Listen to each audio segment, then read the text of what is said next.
Hello mga mamis, in-install na nga kaagad ng daddy ni Kyle itong dumating sa amin na CCTV. Hindi mo aakalain na totoo pala to. Paano ba naman kasi napaka-cute lang talaga ng size niya. Para nga lang talaga tong laruan. Mura nga lang din talaga nito pero malinaw talaga siya. And yun naman, kung ano nga siya sa camera, ganun din talaga siya sa cellphone. Tulad na nga lang talaga nito kapag wala kami sa bahay, namamonitor talaga namin si Kyle. Hindi lang yon dahil two-way talk pa nga ito. Pwede siyang pang indoor and pang outdoor.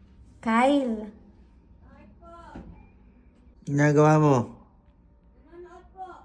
Aba, nagulat ako dahil may night vision nga din pala ito. Hindi ko nga akalain, paano ba naman kasi mura lang talaga. Kahit gabi na nga, nakikita ko pa rin yung mga ginagawa ni Kyle dito sa loob ng kwarto. Pwede mo nga rin palang i-on yung flashlight nito. Gulat nga talaga si Kyle dito at tumingin pa nga sa paligid niya, Diyos ko po. Kahit wala nga din talaga yung daddy niya sa bahay, nakakausap niya kami ni Kyle. Ano lang po? Okay ninyo.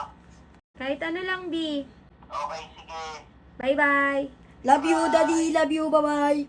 So, ito nga pala yung sinasabi ko sa inyong cloud storage intelligent camera. Kompleto na nga din pala to kapag bumili kayo nito. Sobrang cute at napakaliit nga talaga nito at may pa-antena pa nga talaga Mas siya. Napapadali kasi talaga naming tawagan or kaya naman kausapin si Kyle dito sa CCTV. Ano ba naman kasi kapag kinontak mo nga yun sa cellphone at naglalaro ay hindi talaga sasagot. Nag-download na nga din kaagad dito yung daddy niya para naman maitry na. Walang halong napakaganda talaga nito kaya naman kung ako sa inyo, i-check out nyo na. Click the yellow basket. Yun lang. Thanks for watching. Bye-bye.